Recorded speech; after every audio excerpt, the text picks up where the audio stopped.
Hey yo, it's Retro. Welcome to another video. Happy Valentine's Day. Happy Black History Month. This is a beautiful month. February is a fantastic month. I have a few videos lined up. I'm recording a lot, so like, subscribe, all of that. I got a lot of fun ideas for this month. And this week we are talking about the best romance comics. In my opinion, I'm gonna be 100% honest with you. I feel like romance is, I don't want to say dead, but there aren't a lot of big two comics that focus on it. Indie comics, like, they're kind of hard to find, at least for me. With that being said, if y'all have any romance comics that y'all want to recommend me, comment them. Like, please, like, let me know. I want to read more because I would like to, one, I would like to be more well versed, and two, I want to get my girlfriend into a little bit more comics. She loves romance comics, and I would love to direct her to some of those. But for now, like, let's talk about some of the ones that I've read. These aren't like definitive. These are definitely like, if you want to read one comic that very much covers really good romance, these are the ones that I think that you should be directed to. So this is going to be a little bit all over the place. This is not a list. It's not like a top 10, none of that. This isn't me talking about the best comics. Like, technically, like, these are all great comics, some that I love more than others, but let's get into it. So first, I want to talk about one that's talked about a lot, especially by Spider-Man fans: Sensational Spider-Man Annual by Matt Fraction and Salvador LaRocca. This is kind of a chronicling of Peter Parker and Mary Jane's first date and like first time like really getting together, while also showing them being married. It flashes back to them going out for the first time and sort of seeing like how their relationship started budding. I thought this comic was really okay as far as like a comic. Like, I think there are genuinely better comics that showcase Peter Parker and MJ's relationship. One of my favorites is Gary Conway's, and also J. Michael Straczynski's Amazing Spider-Man run. Both of those are like really good showings of Mary Jane and Peter Parker's relationship. However, there are very long runs, and while I do think Sensational Annual is a good comic, I think that it really does showcase, if you just want one comic to read for like Peter Parker and Spider-Man to get like a really good love story, that's the one. It really is the one. It's really good. It shows the lengths that Mary Jane and Peter Parker go to protect each other. It shows how much they love each other. It shows how they both felt when they first started dating. It wasn't just like, obviously it wasn't just like rainbows and sunshines, and did not just happen naturally. Like, there was some holding back, there was some issues that they had to like figure out, and it's good. It's written very well. Matt Fraction has definitely had better runs, better comics. He's written better stuff. It's not a bad comic whatsoever, but really good. It is good. I don't want to trash it just because like it is genuinely a good comic, but I do think there are better. And like I said, Gary Conway's Amazing Spider-Man run and J. Michael Straczynski's Amazing Spider-Man run, both of those I think showcase Mary Jane and Peter Parker's relationship better, but they have the luxury of time, of having a long run. So, you know, those are not necessarily romance comics. Those are comics that have romance in them. This is a romance comic. Sensational Annual is a romance comic. But yeah, that's my pick personally. If you just want a Spider-Man one, that, to me, that's it. Another one I want to talk about is Batman Rooftops. Really kind of like Tom King's Batman run. It's one of those where I feel like Tom King's Batman run secretly is a romance comic, because the work that he put in to redefine the relationship for the modern day and kind of bring it full circle to the moment where they first met and also where they are now, I think is amazing. I love the through line of both of them not really understanding like where they first met, because Batman remembers it being on a boat, because that was when he was Batman and he first met Selina Kyle, and then Catwoman believing that it was the first time they met on the street in Batman Year One, which was technically before the boat. It's sweet. I think like when you think about Batman and who he is as a person and how he defines himself, it is very understandable that he would believe that he met her on the boat, because that is when he was established as Batman. That's when he kind of realized who he was as a superhero. And Catwoman believing the person she met on the street in Batman Year One is Bruce Wayne, Batman, whatever. It's genius. I'm a big fan of Tom King. I think he has some great work, and I think this is some of his best writing when it comes to just purely like comics. Batman Rooftops it's a very sweet comic where Batman and Catwoman just meet up on a rooftop, and they just reminisce on a rooftop, looking at the stars, talking about their past, where they are now. It's a very sweet comic, and it kind of comes full circle later in Batman number 85. It kind of shows like why them not being married doesn't matter. It's in the midst of City of Bane, and while that is unfortunate, it just works so well there. If you're gonna read Batman by Tom King for any reason, I think for Batman and Catwoman is the main reason. I know they don't get married. I know that's a huge letdown for a lot of people. I think one thing that I need people to kind of come around to and kind of just accept is the fact that, one, Batman can't be tied down, like DC's not gonna allow it. But also two, the way Tom King kind of salvages it is amazing. The fact that they don't want to be defined by a law because they both break the law all the time is amazing. It's expertly written. She doesn't want to get married. He also kind of comes to the conclusion that, you know what, they shouldn't get married. They both love each other. They don't need a piece of paper to define the fact that they love each other. That's okay. Like, that is genuinely okay. For some people, that is okay. Let it go. Let it go. He doesn't need to be married right now. He doesn't need to be married to Catwoman. Maybe when they're old and DC decides to move on, they let, you know, Batman and Catwoman get married and fuck off to Florida or something. I don't know, but I think it's fine. I am kind of mad that, like, post Tom King, the Batwoman and Catwoman romance has kind of been a letdown, but Tom King wrote it the absolute best. James Tynion IV also had a little bit, but Rooftops and Batman number 85, some of the best romance that you could see in Big Two comics right now. You also have Batman Fortnite. Hear me out. I know you hear Fortnite and you're like, shut the fuck up. And I'm gonna be honest, I was thinking the same thing, but you know, the homie Evan told me to read it and I read it and I was like, I understand it now. This is amazing. Like, it's a love story too. It is a romance comic through and through. It is Batman and Catwoman waking up in the Fortnite island basically and dying and coming back to life, dying, coming back to life, and finding each other. And it's, you know, it's kind of this message that love doesn't die, that love transcends time and space, that no matter where they are, no matter if they have their memories or not, these two people that are destined to love each other are always going to come and find each other. And that is amazing. Reading Batman Fortnite, it is amazing. I was very wrong about it. Very shocked, very shocked. Since we're at the topic of DC and also like one of the most popular superheroes ever, let's talk about the other most popular superhero ever. Superman and Lois. There are a lot of stories that define their romance amazingly, but these are some of the ones that I think are the ones that you could read first and be like, I get it. I get it. This could kind of be like a origin to that too, an origin to like Superman and Lois, and then like seeing like a couple more stories that they love. This is a little bit more like, I guess, beginner friendly because of that. So you have Superman's Secret Origin by Jeff Johns and Gary Frank. One of the best Superman origins. I am going to make a Superman video kind of talking about the best origins just because it's a topic I really want to talk about. There are a lot of them. There are a lot of really good ones. Superman's Secret Origin is one of those that is really fucking good. It's a prototypical Superman origin. It does reinvigorate the Silver Age like line of thinking that Superman first starts as Superboy as a kid and he goes off and has adventures with the Legion of Superheroes. That's Jeff Johns' like wet dream to bring back the Silver Age of comics. I do think it's done very well though. I think it's done very well. I think he does flesh out Superman and Lois amazingly. I think their romance is defined initially very well there. Then you also have Superman Kryptonite, which is written by Darwin Cook and drawn by Tim Sale. I love this comic. This is actually like if you wanted a year one, year two situation, Superman Kryptonite is a year two sort of. I think it takes place like a couple months after Clark Kent comes to Metropolis, but amazing story. It definitely shows the growth of Superman as a superhero, but also delves into Lois and Clark's relationship. Is one of the best showings of Lois Lane as a character as well. You're gonna notice I'm not talking too much about like what happens in the comic, except for Rooftops, just because I think you should read them. Like these are really great comics, and for the big two especially, I feel like romance is just like you have to really find it. You have to find like it's one issue in a 30 issue run, it's 1 or 2 issues in a 60 issue run. It's like you have to really find it. And I understand like these are superhero comics, but you know, I wish there was more. I wish there was a romance like mini series for some of these characters where it's just like chronicling like what they're up to and them being superheroes together or something. I don't know, there just seems like there is a lack of romance in the big two. But that's just my thoughts. I think maybe I'm wrong. Who knows? Outside of that, you do have DC's Mysteries of Love in Space anthology issue that was released for Valentine's Day. Basically, it was released a little bit beforehand, but it has some love stories in there. The Clark and Lois one, which is Glasses, is really good.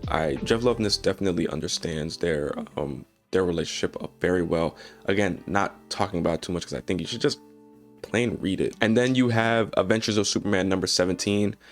This is Adventures of Superman, the 2014 one, the like digital comic sort of like series. It was very weird time for, I don't know how to explain it.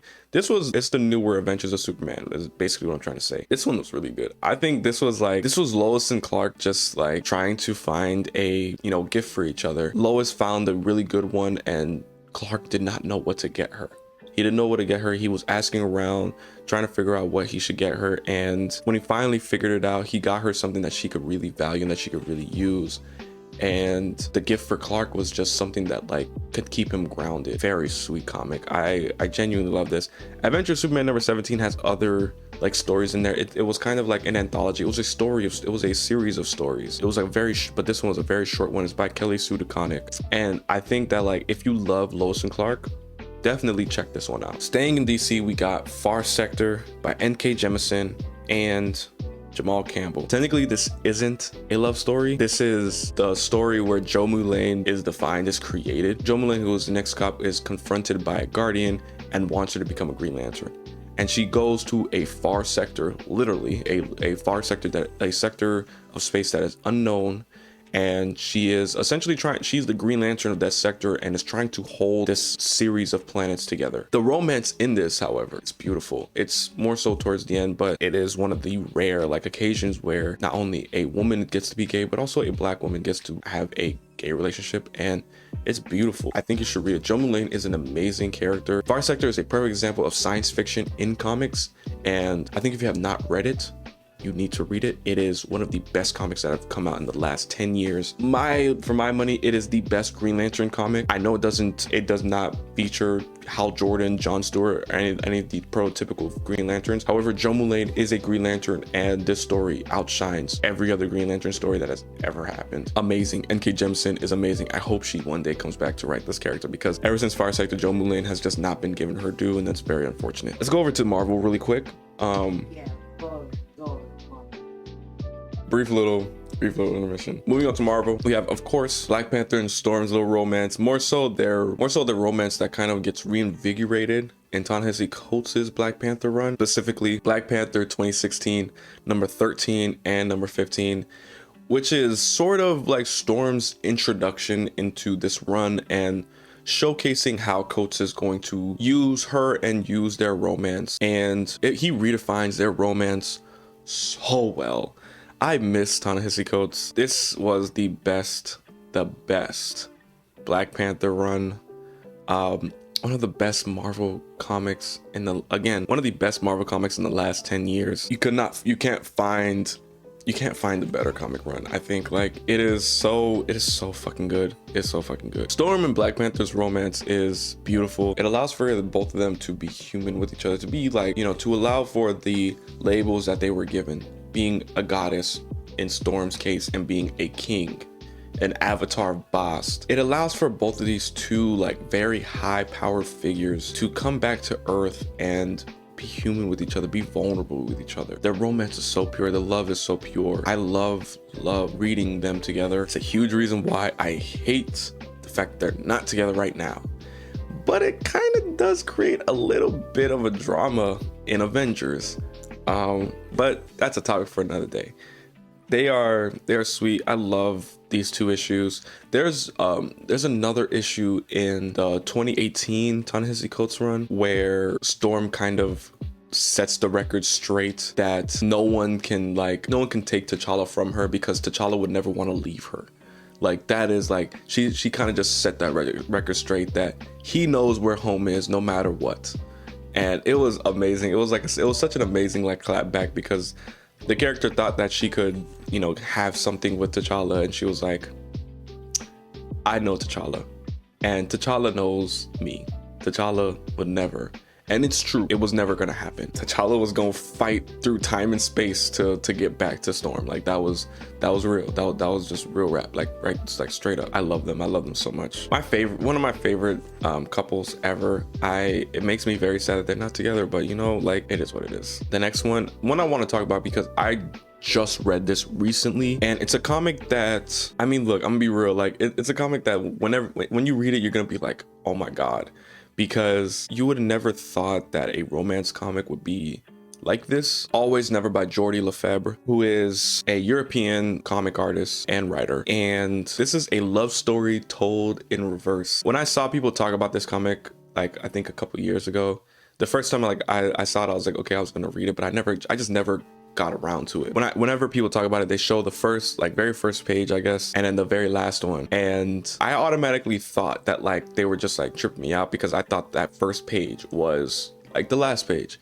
But really, like, that first page is real. It does open up with the couple meeting up again after 40 years or 20 years, something like that, after a very long time. It's these two people who never had a chance to get together, who never had a chance to give their relationship a chance, who are finally able to take that risk and get together, have a first date after 20 or so years. It tells this love story in reverse. You open up with them meeting up again for the first time after years, and it goes back year by year, and it kind of showcases how they kept up with each other when they didn't, what happened when they didn't, what they were up to, why they never got together. Reading it, you see, you're like, oh, these two were like meant for each other. And it's a situation where it's like very interesting, because the character Anna actually does get married after her and Zeno for the first time. After they go their own path, essentially, she does go and get married. And it's a situation where Anna and her husband kind of come to a realization that Anna's husband loves her very much, and he also just wants her to be happy.